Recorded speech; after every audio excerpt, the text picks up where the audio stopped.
Lectura del Srimad Bhagavatam, texto 28 en el capítulo 17 del primer canto. Bienvenidos nuevamente. Om Namo Bhagavate Vasudevaya.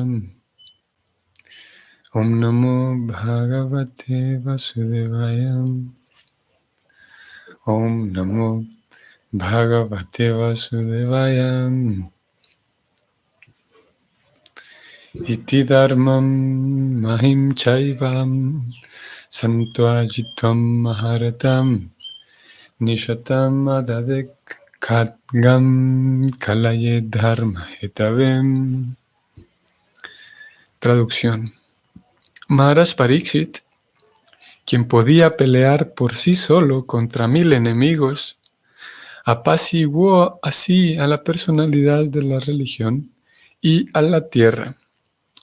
Luego esgrimió su afilada espada para matar a la personalidad de Kali, quien es la causa de toda irreligión. Vamos al significado. Como se describió anteriormente, la personalidad de Kali es aquel que deliberadamente comete toda clase de actos pecaminosos que se encuentran prohibidos en las escrituras reveladas. Esta era de Kali se encontrará repleta ciertamente de toda clase de actividades de Kali. Pero eso no significa que los líderes de la sociedad, los gobernantes, los hombres eruditos e inteligentes, y por encima de todos, los devotos del Señor, van a cruzarse de brazos y mostrarse insensibles ante las reacciones de la era de Kali. Durante la estación lluviosa, hay sin duda abundantes lluvias, pero eso no significa que los hombres no van a tomar medidas para protegerse de ellas. Es el deber de los gobernantes del Estado y de los demás dirigentes adoptar todas las medidas necesarias contra las actividades de Kali o contra las personas influidas por la era de Kali. Y Maharaj Pariksit es el gobernante ideal del Estado, pues de inmediato se dispuso a matar con su afilada espada a la personalidad de Kali. Los administradores no deben limitarse a aprobar resoluciones para tomar medidas contra la corrupción, sino que deben estar preparados con afiladas espadas para matar a las personas que ocasionan corrupciones desde el punto de vista de los shastras recomendados. Mediante la autorización de los expendios de vino, los administradores no pueden impedir las actividades corruptas. Ellos deben clausurar cuanto antes todos los expendios de vino y drogas embriagantes y castigar incluso con la muerte a aquellos que se entregan al hábito de embriagarse de todas maneras. Esa es la forma de detener las actividades de Kali, tal como se demostró aquí, o lo demostró aquí, Maharaj Pariksit, el Maharata, o Maharata. Aquí termina el significado de este verso. Bien, tenemos un verso con varias cosas muy interesantes y que uno de esos versos que lo hemos mencionado en otras ocasiones también, como un lector desprevenido pudiera terminar en un destino diferente al que Prabhupada quiere llegar. Ustedes sabrán, por arreglo del destino y de la providencia, algunas personas obtienen una experiencia indescriptiblemente bella dentro de la conciencia de Krishna. Algunos tienen una experiencia moderada y algunos tienen una experiencia bastante desagradable dentro de la vida de conciencia de Krishna. Por diferentes razones y diferentes factores. Y algunas personas que han tenido lamentablemente y tristemente han tenido una experiencia desagradable en la vida devocional dentro de las comunidades Vaishnavas, las comunidades Hare Krishna. Algunas ocasiones se llaman a sí mismos como que por fin despertaron, por fin desperté y salí de esa vida sectaria, esa secta. Obviamente esto no sucede solamente dentro de la vida devocional de conciencia de Krishna, sino también dentro de otras comunidades religiosas y espirituales también. Entonces, en algunas ocasiones, estas personas quienes han, como digo, lamentablemente tenido una experiencia no muy grata, recuerdan o conocen algunos preceptos o conocen algunos escritos dentro de la literatura Vaishnava que ahora, viéndolo con otros ojos, de acuerdo con ellos, viendo estos escritos con ojos más despiertos, con ojos no enajenados, estos escritos revelan lo macabro que es la vida de conciencia de Krishna. Para el estudiante que se está intentando adentrar en la vida o en la literatura, al menos, de conciencia de Krishna, ya sea alguien que intente entrar solamente a la parte filosófica o a la parte de la literatura Vaishnava, o sea que alguien quiera entrar de hecho a la vida devocional. Srila Prabhupada, en el primero de los libros, aquí estamos leyendo un libro que podemos decir que es más especializado en el Bhakti, es este libro, el Srimad Bhagavatam. No es un libro básico en el sentido, no es un libro de base. Voy a ir aquí a la biblioteca y lo voy a mencionar porque sé que algunas personas en la audiencia les puede resultar relevante. Bueno, para todos lo es, pero algunos puede ser que no lo tengan en cuenta hasta este momento.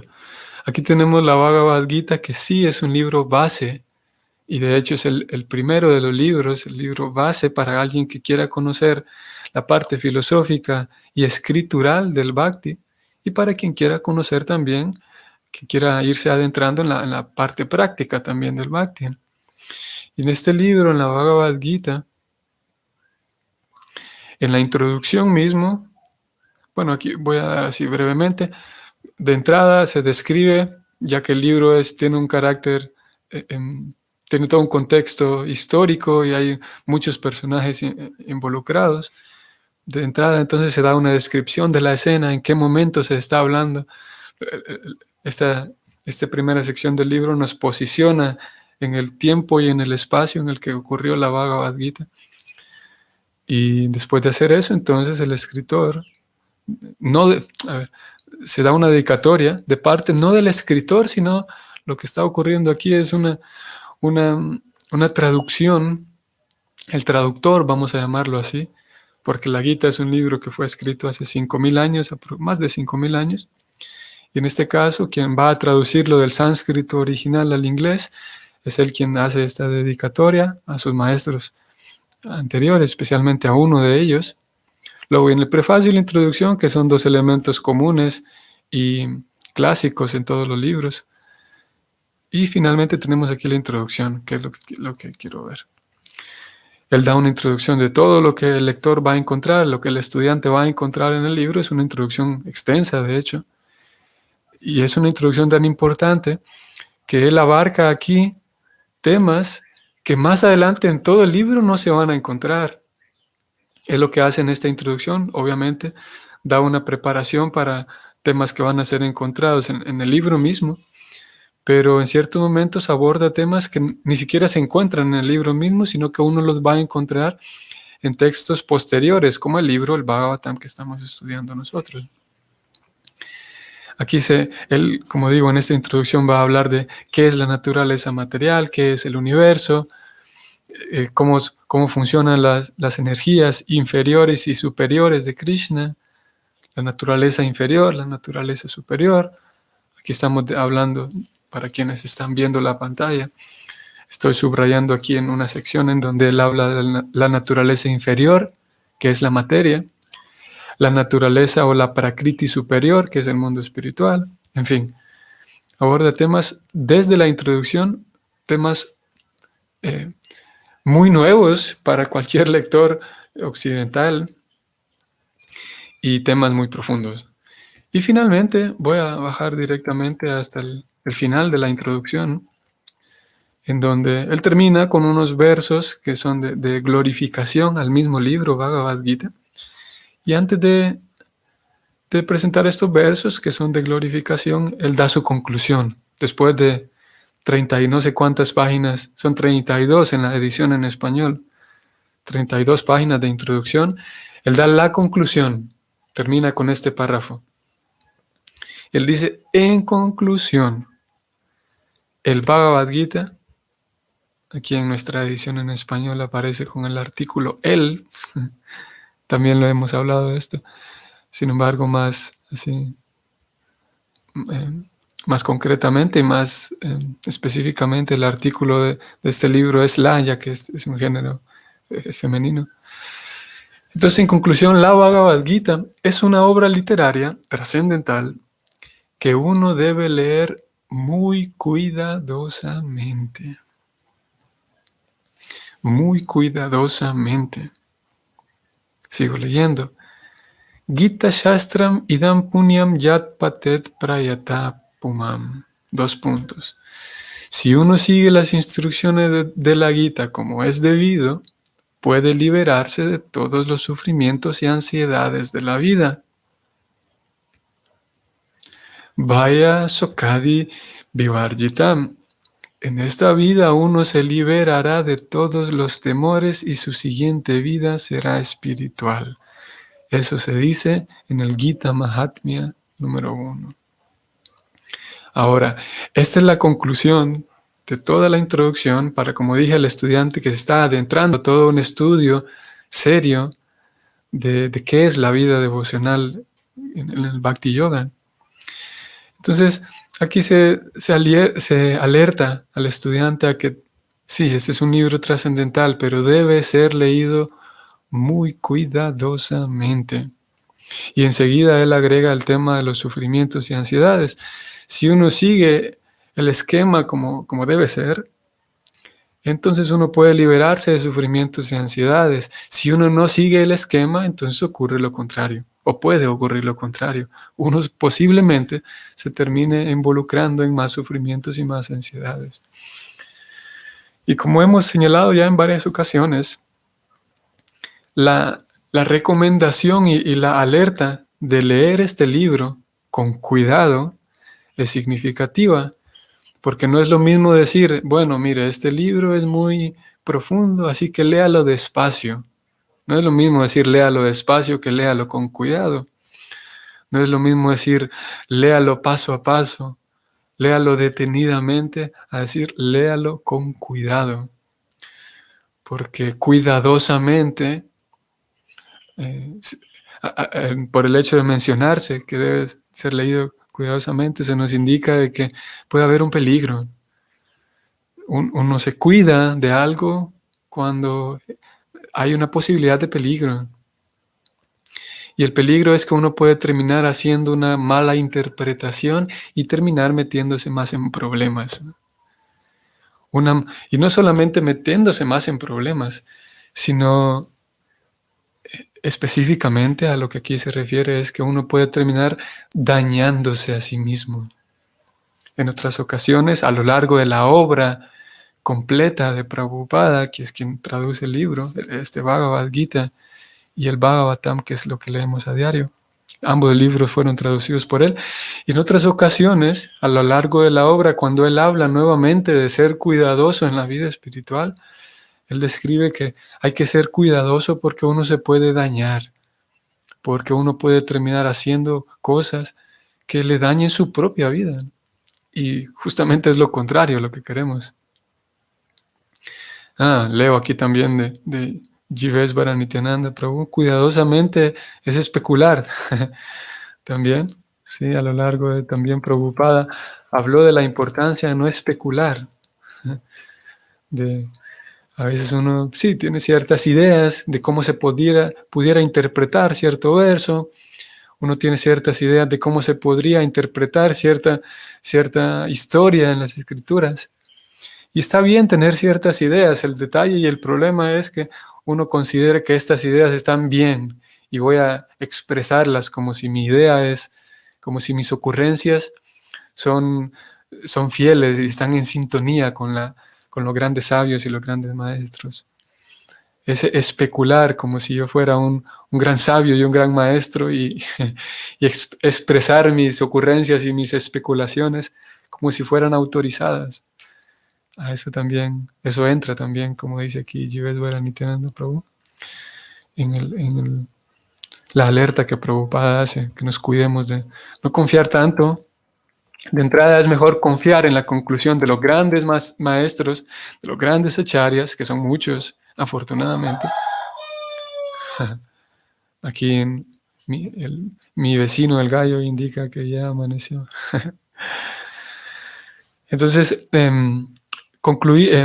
confiar más en las conclusiones filosóficas de los grandes sabios y grandes maestros, que son varios, como digo, afortunadamente, y ellos dejaron sus conclusiones, dejaron sus, sus grandes deliberaciones en estos libros, y por seguirla y por tratar de comprender las conclusiones de ellos, entonces yo ganaré más pericia intelectual, ganaré más pericia mental para que después, con el paso del tiempo, sí, mis reflexiones estarán más alineadas con la vida espiritual. Y no siempre mis reflexiones están alineadas con la vida espiritual. Justamente lo contrario. Cuando tenemos una vida o una visión más contaminada, mis reflexiones no van a estar alineadas y sintonizadas con la vida espiritual. Justamente en eso consiste el progreso espiritual, en que yo pase de una concepción material de la vida a una concepción espiritual de la vida. Bueno, entonces vuelvo con el verso. Vinimos a todo esto, vinimos porque queríamos hablar de la importancia de leer con cuidado. Y voy a volver al verso, que ya lo perdí aquí de vista. Verso 28. Aquí está. Entonces, ¿por qué hablábamos de leer con cuidado? Aquí Prabhupada mencionó un par de cosas que resultan delicadas, podríamos decir. Voy a ir directamente allá. Estoy leyendo el verso. Los administradores no deben limitarse a aprobar resoluciones para tomar medidas contra la corrupción. Ok, es lo que algunos pedimos de los presidentes, ¿no? Que pongan buenas leyes. Pero Prabhupada dice que eso no es suficiente. Él dice que ellos, los gobernantes, deben estar preparados con afiladas espadas para matar a las personas que ocasionan corrupciones desde el punto de vista de los shastras reconocidos. Esto es muy serio en realidad. Y como digo, aquí necesitamos leer con cuidado, porque Prabhupada aparentemente está alentando a que deba matarse y con espada. Tanto completamente anacrónico podría resultar esto. Aquí encontramos un líder religioso que recomienda a sus seguidores que salgan con espadas y que maten a todo el mundo. Claro, no a todo el mundo, pero que maten a aquellas personas corruptas, básicamente. Y algo más interesante todavía en este texto que estoy resaltando, que, que lo vuelve más crítico o más delicado el asunto, es que él recomienda que se mate con espada. Aparentemente está recomendando eso. Aquella persona, dice él, vamos a ver, que haga corrupciones desde el punto de vista de los shastras. O sea, en otras palabras, parecería que Prabhupada está diciendo, si alguien está haciendo algo malo en contra de los libros, en contra de las grandes escrituras, mátenlo. Como si fuera así un asunto totalitario, así completamente, eh, em, mm, ¿cómo es la palabra? Así cruel y anti-espiritual, completamente al revés de lo que un espiritualista expresaría, que es compasión. Más adelante sigue diciendo él, leo, mediante la autorización de expendios de vino, los administradores no pueden impedir las actividades corruptas. Ellos deben clausurar cuanto antes estos expendios de vino y drogas embriagantes. Aquí viene algo más. Castigar incluso con la muerte a aquellos que se entregan al hábito de embriagarse de todas maneras. Castigar incluso con la muerte. Imagínense, Prabhupada aquí se pone más, podría dar la impresión de que se pone así más cruel, ¿no? y desordenado en cuanto a la realidad, sin un sentido de realidad. Castigar con la muerte a aquellos que se embriagan. Qué fácil y qué cruel, así, fuera de la realidad, impráctico completamente, totalitario y sin compasión. Una religión completamente absurda, alguien podría concluir.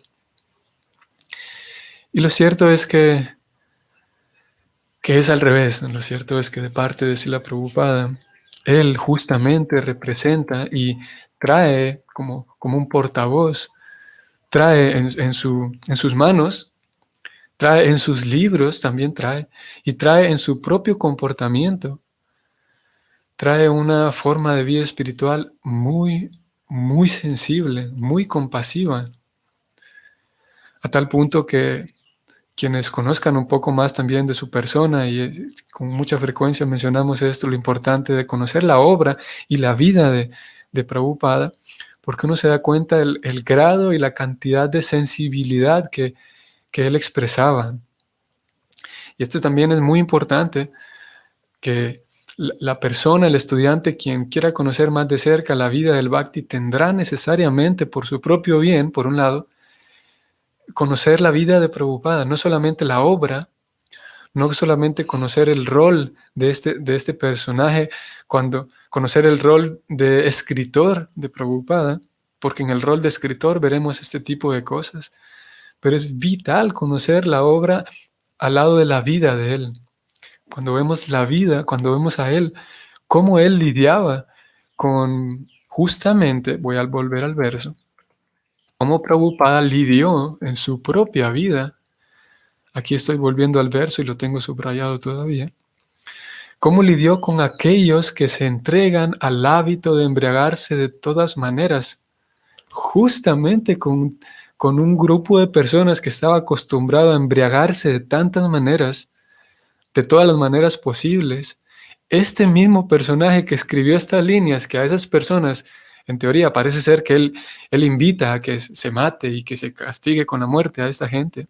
Él mismo se enfrentó con tantas personas que se embriagaban de todas formas, y él los trató con tan amor que literalmente les terminó robando el corazón.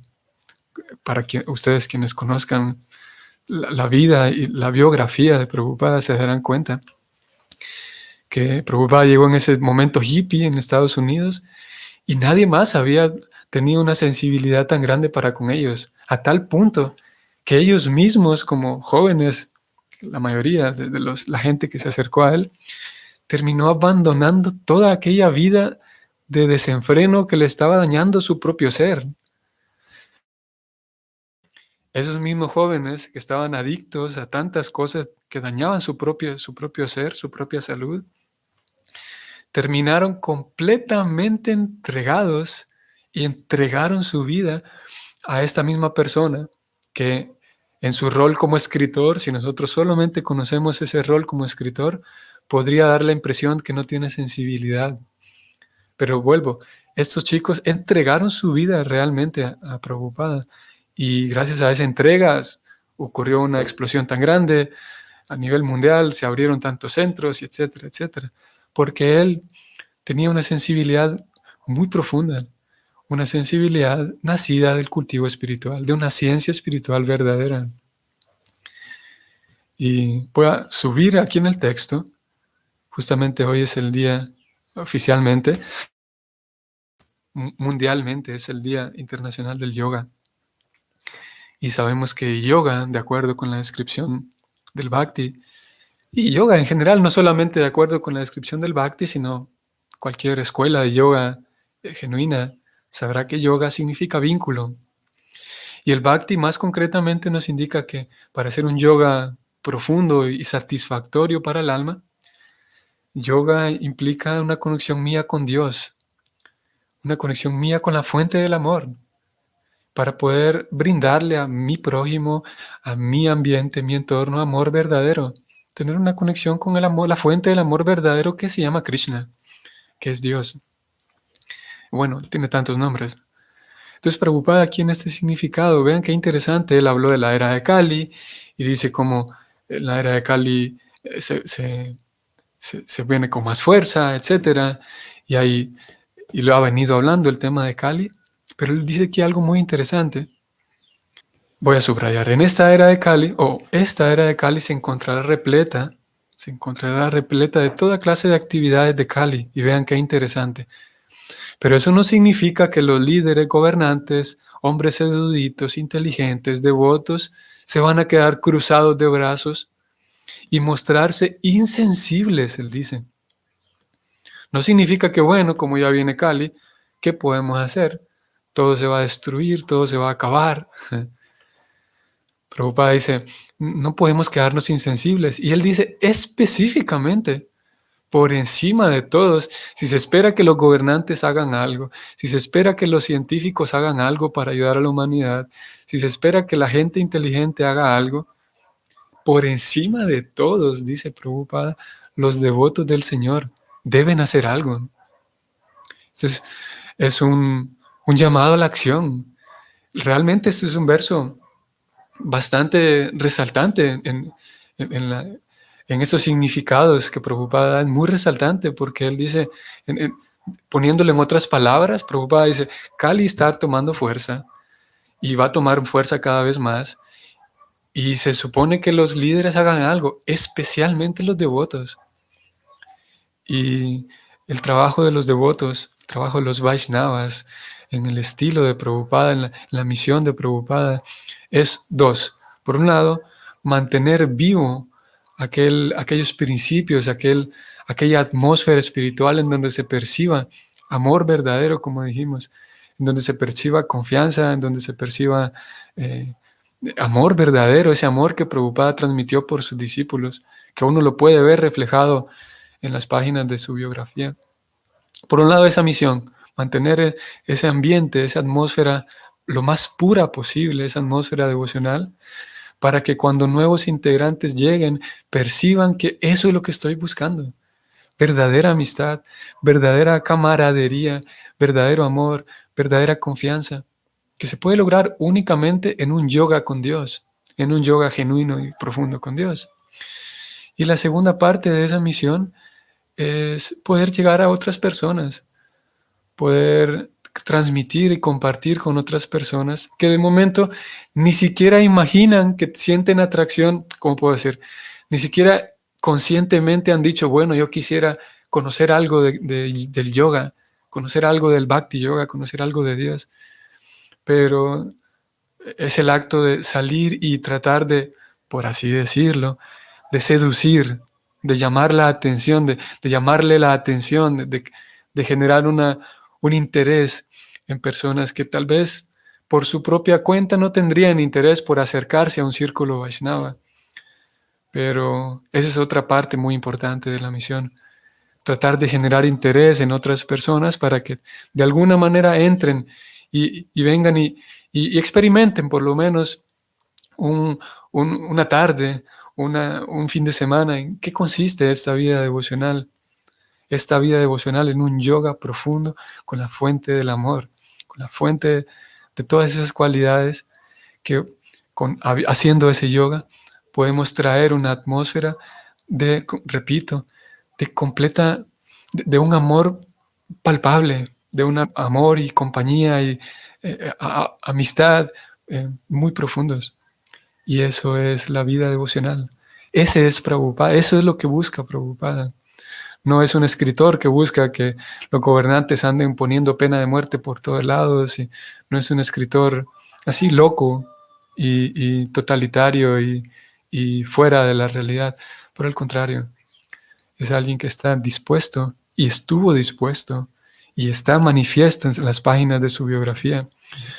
Alguien que estuvo dispuesto todo el tiempo a dar a todos, todo el tiempo, a dar su persona, su amistad y su amor, porque él tenía un yoga genuino y profundo y verdadero con la fuente del amor que es Krishna. Así que aquí terminamos. Que tengan un bonito día y hasta mañana. Saludos, Hare Krishna.